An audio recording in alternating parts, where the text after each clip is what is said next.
നമസ്കാരത്തിന്റെ കൂടെ ചേർത്തു പറഞ്ഞ വിഷയമാണ് സകാത്ത് കൊടുക്കുക എന്ന വിഷയത്തിൽ.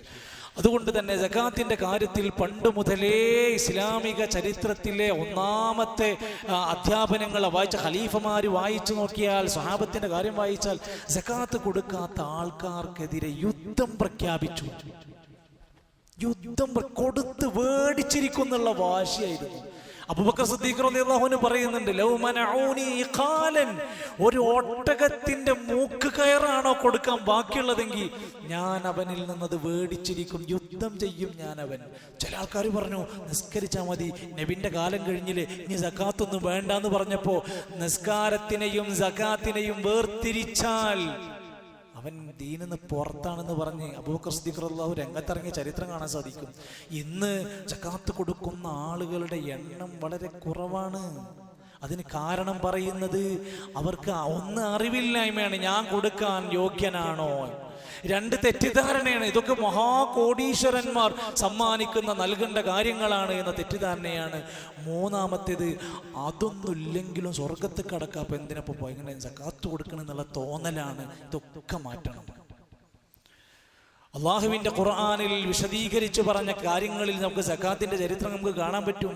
അവർക്കെതിരായിക്കൊണ്ട് നാളെ പരലോകത്ത് വിഷസർപ്പങ്ങളായി അവർ കുന്നുകൂട്ടി ഉണ്ടാക്കി വെച്ച സ്വർണവും വെള്ളിയും അവർക്കെതിരായി വരും എന്ന് പറഞ്ഞു. എല്ലാ കാര്യവും എടുത്ത് വായിച്ചു നോക്കുക. സകാത്തുമായി ബന്ധപ്പെട്ട് വിശദീകരിക്കുമ്പോൾ പണ്ഡിതന്മാര് പറയാണ്, ഏറ്റവും പ്രധാനപ്പെട്ടത് അവർക്ക് സകാത്ത് കൊടുക്കേണ്ടത് കന്നുകാലികളാണ്. ഒന്ന്. രണ്ടിൽ ഖാരിജ മിനൽ അർളി, ഭൂമിയിൽ നിന്ന് മുളച്ചു പൊന്തുന്ന എല്ലാ സാധനം, കൃഷി സകാത്ത് ഉണ്ട്. വസാലിസൽ അസ്മാൻ, വിലപിടിപ്പുള്ള സ്വർണം വെള്ളി ആഭരണം പൈസ എല്ലാം ഉണ്ട്. 4 കച്ചവട സാധനങ്ങൾ. 4 ടൈപ്പാണ് സകാത്ത് കൊടുക്കേണ്ടത്. എന്താണ് സകാത്ത് കൊടുക്കാനുള്ള നിബന്ധന? ആരൊക്കെ സകാത്ത് കൊടുക്കണം? 5 കാര്യങ്ങളുണ്ടെങ്കിൽ സകാത്ത് കൊടുക്കണം. മുസ്ലിമാണോ സകാത്ത് കൊടുക്കണം. അപ്പൊ അതിൽ നമ്മളൊക്കെ പെട്ടു, മുസ്ലിമാണ്.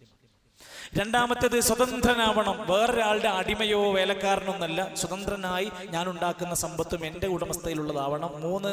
ബുലൂഗൻ നിസാബി, നിസാബ് എത്തണം, കണക്ക് എത്തണം, കൊടുക്കാനുള്ള പരിധി എത്തണം. എന്താ പരിധി? സ്വർണമുണ്ടെങ്കിൽ അതിൻ്റെ പരിധി അവൻ 85 ഗ്രാം സ്വർണ്ണം ഉണ്ടായാൽ മതി, അവൻ സകാത്ത് കൊടുക്കണം. 10.5 പവൻ സ്വർണ്ണം ഉണ്ടെങ്കിൽ സകാത്ത് കൊടുക്കണം. ഇന്ന് 1 ഗ്രാമിന്റെ വില 6100 ജ്വല്ലറിക്കാർ. ക്ഷമിക്കുക, എൻ്റെ കണക്ക് തെറ്റായിരിക്കാം. ഞാൻ ഇന്ന് എനിക്ക് കിട്ടിയ വിവരം 6100 രൂപയാണ് മാക്സിമം ഇന്നത്തെ 1 ഗ്രാം സ്വർണ്ണത്തിന്. 6100 × 85 കൂട്ടിയാൽ മതി, അപ്പൊ കണക്ക് കിട്ടും. വെള്ളി ഇന്ന് 74 രൂപയാണ് ഇന്നത്തെ റേറ്റ്. 595 × 74 അത് ഗുണിച്ചു നോക്കിയാൽ ടോട്ടൽ എമൗണ്ട് കിട്ടി. ഇനി എന്ത് ചെയ്യണ്ട്? അതിന്റെ 2.5% സക്കാത്ത് കൊടുക്കണം. പൈസക്ക് എങ്ങനെ സക്കാത്ത് കൊടുക്കുക? പൈസക്ക് സക്കാത്ത് കൊടുക്കാൻ നിസാബത്തേണ്ടത് എന്താണ്? 595 ഗ്രാം വെള്ളിക്ക് ഞാൻ ഇപ്പൊ നേരത്തെ പറഞ്ഞ റേറ്റില്ലേ, അങ്ങനെ വെച്ച് കൂട്ടി നോക്കി ഒരു 45,000-46,000 രൂപ ഉണ്ടാവും. അത്ര സംഖ്യ ഒരാളുടെ കയ്യിൽ വാർഷിക സംഖ്യയായി ചെലവെല്ലാം കഴിഞ്ഞ് തൻ്റെ കയ്യിൽ മിച്ചം വന്നിട്ടുണ്ടെങ്കിൽ അയാൾ സക്കാത്ത് കൊടുക്കണം. അപ്പൊ എങ്ങനെ 2.5% കാണുക? 2.5% എന്ന് പറഞ്ഞാൽ കാണാൻ സുഖമാണ്. എത്രയാണോ മൊത്തം എമൗണ്ട് കൂട്ടുക, ആ എമൗണ്ട് ഹരിക്കണം 40, 2.5% കിട്ടി. അപ്പൊ അതും കിട്ടി. അപ്പൊ കണക്കറിയാത്തതുകൊണ്ട് ഞാനും ബുദ്ധിമുട്ടുണ്ട്, സിമ്പിളാണ്. ഇനി അയാൾ സക്കാത്ത് കൊടുക്കാൻ നിസാബ് എത്തണം എന്നാണ്. കൃഷിക്ക് നിസാബ് എത്തണം, അതിന്റെ കണക്ക് പരിധി എത്തണം എന്നർത്ഥം. ഇങ്ങനെ ഓരോന്നിനുമുള്ള അതിന്റെ പരിധി. 4 തമാമൽ മുൽക്കി, പൂർണ്ണമായ നിയന്ത്രണ അധികാരത്തിലുള്ള വസ്തുവായിരിക്കണം. വേറൊരാളിനെ നോക്കാൻ ഏൽപ്പിച്ചതാണ്, അതിന് ഞാൻ സക്കാത്ത് കൊടുക്കേണ്ടതില്ല. ഞാൻ വേറൊരാളുടെ വീട്ടു ജോലിക്കാരനാണ്, അയാളെ വീട്ടിൽ കുറേ കൃഷിയുണ്ട്, അതിന് ഞാൻ സക്കാത്ത് കൊടുക്കേണ്ടതില്ല. തമാമൽ ഹുരിയ്യ, പൂർണ്ണമായ സ്വാതന്ത്ര്യം ഉണ്ടായിരിക്കണം. 5 മുദിയൽ ഹൗലി സന കാമില, പൂർണ്ണമായി 1 വർഷം തികഞ്ഞതിനാണ് സക്കാത്ത് കൊടുക്കേണ്ടത്. അപ്പോൾ ഒരാളുടെ ഇത് ഷവ്വാലിലാണെങ്കിൽ റമദാൻ കഴിഞ്ഞ് ഷവ്വാലിലോ ദുൽഖഅദയിലോ ഒക്കെയാണ് സക്കാത്ത് കൊടുക്കേണ്ടി വരിക. അയാൾക്ക് നേരത്തെ കൊടുക്കണമെങ്കിൽ നേരത്തെ കൊടുക്കാം, പക്ഷെ അയാൾക്ക് ബാധ്യത അയാളുടെ ദുൽഖഅദയിലാണ് കണക്കെങ്കിൽ ദുൽഖഅദയിൽ കൊടുത്താൽ മതി. വർഷം തികഞ്ഞ മുതലിനാണ് സക്കാത്ത് കൊടുക്കേണ്ടത്. കൃഷിയാണെങ്കിൽ എന്നാണോ വിളവെടുക്കുന്നത് വിളവെടുക്കുന്ന അന്നാണ് സക്കാത്ത് കൊടുക്കേണ്ടത്. കന്നുകാലികളിൽപ്പെട്ടത് പശു, ആട്, ഒട്ടകം ഇതിനൊക്കെയാണ് സക്കാത്ത് ഉള്ളത്. മേഞ്ഞു നടന്ന് ജീവിക്കുന്ന ജീവികൾക്കാണ് സക്കാത്ത് കൊടുക്കേണ്ടത് എന്നർത്ഥം. ഇങ്ങനെ ഓരോ വസ്തുക്കളും, കച്ചവട വസ്തുക്കളും ഇതേപോലെ തന്നെയാണ് നമ്മൾ കണക്ക് കൂട്ടേണ്ടത്. അതിൻ്റെ കൃത്യമായി കൊണ്ട് പണ്ഡിതന്മാർ രേഖപ്പെടുത്തുന്നുണ്ട്. സക്കാത്തുൽ ഖാരിജി മിനൽ അർദ്, ഭൂമിയിൽ നിന്ന് കിട്ടുന്ന കൃഷിക്ക് സക്കാത്ത് കൊടുക്കുക എന്ന് പറഞ്ഞാൽ അത് നമ്മൾ നനച്ചുണ്ടാക്കി, നമ്മൾ മെഷീനൊക്കെ വെച്ച് പണിക്കാരൊക്കെ വെച്ച് നനച്ചൊരു സാധനമാണ് കൃഷി ചെയ്യണമെങ്കിൽ അതിന് 5% കൊടുത്താൽ മതി.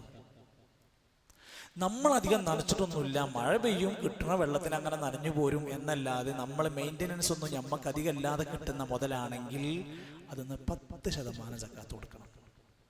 അത് കൃഷിക്കാർ ശ്രദ്ധിക്കേണ്ട കാര്യമാണ്. ഭൂമിയിൽ നിന്ന് കിട്ടുന്ന എല്ലാ മുതലും അങ്ങനെയാണ്. അതിന് എങ്ങനെ കണക്ക്? അതിന് 5 വസ്തു എന്ന് പറയും, ഏകദേശം 6 ടണ്ണ്. നമ്മളെ നാട്ടിലെ കണക്കനുസരിച്ച് 6 ടണ്ണ്, 6 കിൻഡൽ കൃഷി സാധനമുണ്ടെങ്കിൽ അയാൾ സക്കാത്ത് കൊടുക്കണം.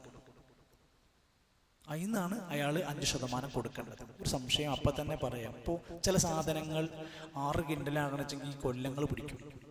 ഉദാഹരണത്തിന് ഏലം, കുരുമുളക്, ഇതൊക്കെ കിൻഡലാവണമെങ്കിൽ കുറച്ച് സമയം ഉണ്ടാവും. അപ്പം നമ്മൾ എന്താ ചെയ്യാന്ന് വെച്ചാൽ ആ സാധനങ്ങളുടെ വില കണക്കാക്കിയിട്ട് നമ്മൾ ഒത്തിരി സാധനങ്ങൾ എത്ര വിറ്റു നോക്കുക, എത്ര സാധനത്തിന് കച്ചവടം ചെയ്തു നോക്കുക. എന്നിട്ട് ഈ വെള്ളിയുടെ നേരത്തെ പറഞ്ഞ വില പറഞ്ഞല്ലോ 46,000 47,000, അത്രയും മുതലിനുള്ള ഏലമോ കുരുമുളകോ നമ്മൾ കയ്യിലുണ്ടെങ്കിൽ അതിന് സക്കാത്ത് കൊടുക്കണം. അപ്പം അവിടെ അതിനേക്കാണ് ചേർത്ത് പറയേണ്ടത് എന്നർത്ഥം. പിന്നെ നമുക്ക് വരുന്നത് പണത്തിൻ്റെതാണ്. നമ്മൾ പറഞ്ഞല്ലോ പണത്തിൻ്റെ മൊത്തം നിസാബ് ആ വെള്ളിയുടെ കണക്കനുസരിച്ച് കൊണ്ടുള്ള 2.5% സ്വർണത്തിൻ്റെ കണക്ക് പറഞ്ഞു. സമ്പത്തിൻ്റെ ശമ്പളത്തിൻ്റെ അങ്ങനെ 12 മാസം ശമ്പളം കൂട്ടി വരവ് ചെലവുകളൊക്കെ കണക്ക് കൂട്ടി ലാസ്റ്റ് അങ്ങനെ മൊത്തത്തിൽ അങ്ങോട്ട് നോക്കുമ്പോൾ ഇത്രയും സംഖ്യ നമ്മുടെ കയ്യിലുണ്ടെങ്കിൽ അതിൻ്റെ 2.5% സക്കാത്ത് കൊടുക്കണം. ആഭരണങ്ങൾ അണിയുന്നതായാലും അണിയാത്തതായാലും മറ്റോൻ്റെ കയ്യിൽ കൊടുത്തതാണെങ്കിലും ഇവരുടെ ബാങ്കിൽ വെച്ചതാണെങ്കിലും ആഭരണമായി നമ്മുടെ അടുത്തുണ്ടോ അതിനൊക്കെ സക്കാത്ത് കൊടുക്കണം. പിന്നെ എന്തതിൽ പൊതുവൊരു പ്രശ്നം എന്നറിയോ, കൊടുക്കാതിരിക്കാൻ എന്തെങ്കിലുമൊക്കെ വഴികൾ ആളുകൾ കണ്ടെത്തും. ഇപ്പൊ ചില ആൾക്കാരെന്ത് പറയും, ധരിക്കുന്ന ആഭരണങ്ങൾ ഒരിക്കലും സക്കാത്ത് കൊടുക്കാം. 10-25 പവനൊക്കെ ഉണ്ടാവും, അതിങ്ങനെ പലരും മാറി മാറി ധരിക്കുന്നുണ്ടാവും. അപ്പൊ സക്കാത്ത് കൊടുക്കണ്ട. അപ്പൊ ചില ആൾക്കാർ എന്ത് ചെയ്യും, ലോക്കർ കൊണ്ടുപോയി വെക്കും. എന്നിട്ട് കൊല്ലത്തിൽ 2 ദിവസം എന്ത് ചെയ്യും, ഇട്ടിട്ട് അത് മേത്ത് കൂടെ നടക്കും. അപ്പോൾ ഇത് ധരിക്കുന്ന സ്വർണ്ണമാണ്, ഇതിന് സക്കാത്തില്ല. അങ്ങനെ എങ്ങനെങ്കിലും കൊടുക്കാതിരിക്കാൻ വേണ്ടിയുള്ള പല വഴികളും ആളുകൾ ചെയ്യുന്നവരൊക്കെ ആലോചിച്ചോളിയും, ഒരു ഹൈറും അതുകൊണ്ട് അയാൾക്ക് വരാൻ പോണില്ല. ഇനി ഇത് ആർക്കാണ് കൊടുക്കേണ്ടത്? കച്ചവടക്കാരൊക്കെ ശ്രദ്ധിക്കുക. അവരുടെ കച്ചവടത്തിന്റെ സ്റ്റോക്ക് എടുത്ത് വരവ് ചെലവുകൾ കണക്ക് കൂട്ടിയിട്ട് ആ 595 ഗ്രാം വെള്ളിയുടെ സമാനമായ സംഖ്യ നമ്മുടെ കച്ചവടത്തിൽ ഉണ്ടെങ്കിൽ അയാൾ അതിൻ്റെ 2.5% സക്കാത്ത് കൊടുക്കണം. കണക്കുണ്ടാവണം, കൃത്യമായ കണക്കുണ്ടാവണം. ശമ്പളം കൊടുത്തത്, വെള്ളത്തിൻ്റെ ബില്ല്, കറണ്ടിൻ്റെ ബില്ല്, റെന്റ്, ഇതൊക്കെ നോക്കിയിട്ട് അയാളുടെ സമ്പാദ്യ മുതലിൽ നിന്ന് ഇത്രയും എമൗണ്ട് വരികയാണെങ്കിൽ ലാഭം വരുന്നവരൊക്കെ കച്ചവടം. നമ്മൾ ശരിക്കും ഇവിടെ നല്ലൊരു ഇറങ്ങി നമ്മുടെ കച്ചവടക്കാരൊക്കെ സക്കാത്ത് കൊടുത്ത ചക്കരക്കല്ലിൽ യാചകരുണ്ടാവൂല, കഷ്ടപ്പെടുന്നവരുണ്ടാവൂല, പ്രയാസപ്പെടുന്നവരുണ്ടാവില്ല. എന്താണ് ചെയ്യേണ്ടത്? അവകാശികൾക്ക് കൊടുക്കണം സക്കാത്ത്. ആരാണ് അവകാശി? 8 ആൾക്കാരെ പോലുള്ളൂ. ഏറ്റവും പ്രധാനപ്പെട്ടത്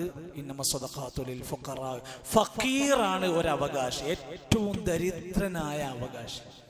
അയാളുടെ ദൈനംദിന കാര്യങ്ങൾ പോലും നടക്കാതെ കഷ്ടപ്പെടുന്ന, വീടോ ചികിത്സക്കോ ഭക്ഷണത്തിനോ സ്വയം കഷ്ടപ്പെടുകയും ചിലപ്പോൾ നമ്മളോട് വന്ന സങ്കടങ്ങളൊക്കെ പറയുകയും ചെയ്യും. എനിക്ക് അങ്ങനെ പ്രയാസമുണ്ട്, സഹായിക്കാൻ പറ്റുമോ എന്നൊക്കെ ചോദിക്കുന്ന ആളാണ് ഫക്കീർ. രണ്ടാമത്തെ അവകാശി മിസ്കീൻ. മിസ്കീൻ എന്ന് പറഞ്ഞാല് അയാൾക്ക് കഷ്ടപ്പാടും ബുദ്ധിമുട്ടും പ്രയാസമൊക്കെ ഉണ്ട്, അന്നന്നത്തെ കാര്യങ്ങൾ പോലും നടക്കാൻ പ്രയാസമുണ്ട്. പക്ഷെ അയാൾ ആരോടും സങ്കടങ്ങൾ പറയില്ല, സഹായം ചോദിക്കൂല, അഭിമാനിയായ മനുഷ്യനായിരിക്കും. അയാൾ മിസ്കീനാണ്, അയാൾക്ക് സക്കാത്ത് കൊടുക്കണം. കടം കൊണ്ട് ബുദ്ധിമുട്ടുന്നവർ. ആരാ കടം കൊണ്ട് ബുദ്ധിമുട്ടുന്നവർ? വലിയൊരു ഷോപ്പിംഗ് കോംപ്ലക്സ് എടുത്തുക്കണു, ഒരു 10 കോടി കടത്തിലാണ്. അപ്പോൾ അയാൾക്ക് സക്കാത്ത് കൊടുക്കണ്ടേ? അത്യാവശ്യ ദൈനംദിന കാര്യങ്ങൾ കൊണ്ട് പൊറുതിമുട്ടുന്ന ഒരാൾ, കടബാധ്യതയിലായിട്ട് കഷ്ടപ്പെടുന്ന ഒരാൾ വന്നിട്ടുണ്ട്. അയാളുടെ ചികിത്സയ്ക്ക് വേണ്ടി കടം മേടിക്കേണ്ടി വന്നു, വീട് പണി മോശമായിപ്പോൾ പലതും കടം, അങ്ങനെ കടം കൊണ്ട് ആകെ പൊറുതിമുട്ടി. അവർക്ക് സക്കാത്തിന്റെ അവകാശികളാണ്. പിന്നെ അതുപോലെ തന്നെ കൊടുക്കേണ്ടത് ഫീ സബീലില്ലാ, അള്ളാഹുവിന്റെ മാർഗ്ഗത്തിൽ. അത് യോദ്ധാക്കളാണ്, ഇപ്പം നമ്മുടെ നാട്ടിലില്ല. പിന്നെ പറ്റുന്നത് വഴിയാത്രക്കാരായ ഇബ്നു സബീലാണ്. യാത്ര ചെയ്ത് ഇവിടെ വന്ന് കുടുങ്ങി എന്തെങ്കിലും കാരണം കൊണ്ട് നാട്ടിലേക്ക് എത്താനൊക്കെ പ്രയാസപ്പെടുന്ന ഒരാളുണ്ടെങ്കിൽ സക്കാത്തിന്റെ ഫണ്ട് നിർത്തി കൊടുക്കാം. ഇങ്ങനെയുള്ള ആളുകൾക്കാണ് സക്കാത്ത് കൊടുക്കേണ്ടത്. അത് എന്താണ് ചെയ്യേണ്ടത് എന്ന് ചോദിച്ചാൽ ആൾക്കാർ പറയും, ഞാൻ പണ്ടൊരാൾക്ക് 200 റുപ്യ കൊടുത്തു, മറ്റേ ഫിത്തർ സക്കാത്തിൻ്റെ ഇഫ്താർ കിറ്റിൻ്റെ പൈസ വന്നപ്പോൾ ഞാൻ 500 റുപ്യ അവിടെ കൊടുത്തു, പിന്നെ CH സെൻ്ററിൻ്റെ പിരിവുണ്ട് എന്ന് പറഞ്ഞപ്പോൾ അവർക്കൊരു 500 റുപ്യ കൊടുത്തു. എൻ്റെ സക്കാത്തൊക്കെ എന്നോ കഴിഞ്ഞിരിക്കണു. ഇല്ല, അത് കണക്കനുസരിച്ച് അവകാശികളുടെ കരങ്ങളിലേക്ക് വർഷം തികയുമ്പോൾ നിശ്ചിതമായി കൊടുക്കേണ്ട സംഖ്യയാണ് സക്കാത്ത്. അല്ലാത്തത് സ്വതക്കയാണ്. നമ്മൾ ബാക്കി സഹായം ചെയ്തതൊക്കെ സ്വതക്കയാണ്. അതുകൊണ്ട് സ്വതക്കനെ വേർതിരിച്ച് മനസ്സിലാക്കുക. പൈസ കൊടുത്താൽ പോരാ, സക്കാത്ത് അതിന്റെ കണക്കറിഞ്ഞ് സമയബന്ധിതമായി അവകാശികൾക്ക് കൊടുത്താലേ സക്കാത്ത്. ഇനി മാത്രമല്ല, നിങ്ങളൊന്ന് ആലോചിച്ച് നോക്കിയാൽ നമ്മുടെ നാട്ടിൽ സക്കാത്ത് കൊടുക്കുന്ന ഓരോരുത്തരും അവൻ്റെ പൈസ എടുത്തിട്ട് ഇങ്ങനെ ഓർക്ക് സൗകര്യമുള്ള ആൾക്കാർ ഇങ്ങനെ ബന്ധുക്കൾക്കൊക്കെ 100, 200, 300 കൊണ്ടേ കൊടുത്തു എന്ന് വിചാരിക്കുക. സക്കാത്ത് പരിഹരിക്കപ്പെടൂല. ഇനി വിതരണം ചെയ്യുന്ന കമ്മിറ്റിക്കാരൊക്കെ നല്ലോണം ആലോചിക്കുക, എങ്ങനെയാണ് ഇത് വിതരണം ചെയ്യാൻ ആലോചിക്കേണ്ടതെന്നറിയോ? നമ്മൾ ഈ പ്രാവശ്യം സക്കാത്തിൻ്റെ ഈ പള്ളിയിൽ നിന്ന് ഒരു 50 ആൾ സക്കാത്ത് കൊടുക്കാനുണ്ടെന്ന് വിചാരിക്കുക. 50 അല്ല, 150 ആൾക്കാർ കൊടുക്കാനുണ്ട്, പക്ഷെ കൊടുക്കണില്ല. പോട്ടെ, ഇന്നൊരു 50 ആളുണ്ടെന്ന് വിചാരിക്കുക. ഈ 50 ആൾക്കാരേക്കെന്ന് 50 ആള് ഓരോ നാട്ടിലത്തെ ഓരോ ഭാഗത്തെ അവിടെയും ഇവിടെയും കൊടുത്താൽ ഒരു നാട്ടിലെ പ്രശ്നങ്ങൾ തീരൂല. അവർ കൊടുക്കാൻ 100, 500, 200 കൊടുക്കും. ഈ 50 ആളിലെ ഒരു 10 ആള് വിചാരിക്കാം, ഈ 10 ആളുടെ സംഖ്യ ഒരുമിച്ചു വെച്ചു. അപ്പോൾ 50,000 രൂപയായി. ഈ 50,000 രൂപ കൊണ്ട് നമ്മൾ ഈ 8 അവകാശികളെ ലിസ്റ്റ് വായിക്കും നമ്മളെ നാട്ടിലത്തെ. അപ്പോൾ അതിലൊരു ഫക്കീറുണ്ട്, നേരെ അയാളെ വീട്ടിൽ പോയി. അപ്പോൾ നോക്കുമ്പോൾ അയാളുടെ പ്രശ്നം, അയാൾക്ക് ജോലിയില്ല. അപ്പോൾ നമ്മൾ സക്കാത്ത് കൊടുക്കാൻ പോകേണ്ടത് അയാൾക്കൊരു ടൈലർ മെഷീൻ മേടിച്ചു കൊടുക്കാൻ പറ്റുമോ? അയാൾക്ക് ജോലി വേണം. ഒരു ഓട്ടോറിക്ഷ മേടിച്ചു കൊടുക്കാൻ പറ്റുമോ? അയാൾക്കൊരു കടലക്കച്ചവടം ചെയ്യാൻ പറ്റുന്ന ഒരു റിക്ഷ മേടിച്ചു കൊടുക്കാൻ പറ്റുമോ? അയാളുടെ ദാരിദ്ര്യം തീരണം. എൻ്റെ 500 കൊടുത്താൽ പോരാ. സക്കാത്ത് അതിനാണ് സംഘടിതമായി സിസ്റ്റമാറ്റിക് ആയിട്ട് ഇത് പോകണമെന്ന് പറഞ്ഞു. ഒരു വീടുണ്ട്, ആ വീട്ടിലെ വിധവയാണ്, മിസ്കീനാണ്, ആരോടൊന്നും കൊണ്ടുപോലും അങ്ങനെ ജീവിക്കുന്നുണ്ട്. ആ മിസ്കീൻ അപ്പോൾ അതിൻ്റെ കുറച്ച് പൈസ ഉണ്ട്, ഞങ്ങളെ എങ്ങനെയാണ് സഹായിക്കേണ്ടത്? അപ്പോൾ അവർ ജോലി ചെയ്യാൻ കഴിയുമോ? അവർക്ക് ടൈലറിങ് മെഷീൻ മേടിച്ചു കൊടുത്തു. അവർ ആ മെഷീനും കൊണ്ട് കുറച്ച് തുന്നലൊക്കെ അടിച്ച് യൂണിഫോമൊക്കെ അടിച്ചു കൊടുത്ത് അടുത്ത കൊല്ലാകുമ്പോൾ ചിലപ്പം ചെറിയൊരു സംഖ്യ സക്കാത്ത് ഇങ്ങോട്ട് തരാനാവും. അപ്പോഴാണ് ഇതിൻ്റെ സിസ്റ്റം നടന്നു പോണത്.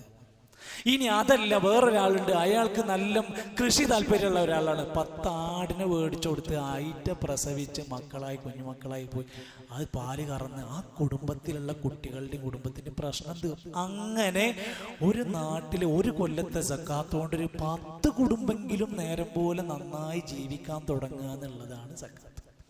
പട്ടിണി അങ്ങോട്ട് പോകണം. എന്നിട്ട് ആ കുടുംബങ്ങൾ വരും കൊല്ലത്തിൽ നമുക്ക് ഇങ്ങോട്ട് സക്കാത്ത് തരുന്ന സിസ്റ്റമാണ് ഇസ്ലാമിക കാലഘട്ടത്തിൽ ഉണ്ടായിരുന്ന സക്കാത്ത്. ഒരുപാട് ചരിത്രം വായിച്ച് നമുക്ക് കാണാൻ സാധിക്കും. അതുകൊണ്ട് ഷദാ വിഷയത്തിൽ നമ്മൾ ചർച്ച ചെയ്യണം, പഠിക്കണം, അറിയണം. അല്ലാഹു സുബ്ഹാനഹു വ തആല നമ്മുടെ സമ്പത്തിലും നമ്മുടെ എല്ലാ മേഖലകളിലും ഖൈറും ബറക്കത്ത് നൽകുമാറാകട്ടെ. രോഗികൾക്ക് അല്ലാഹു ശിഫ നൽകുമാറാകട്ടെ. ധാരാളം അറിവ് അല്ലാഹു തആല നമുക്ക് പ്രദാനം ചെയ്യുമാറാകട്ടെ. വസല്ലല്ലാഹു അലാ നബീന മുഹമ്മദ് വൽഹംദുലില്ലാഹി റബ്ബിൽ ആലമീൻ.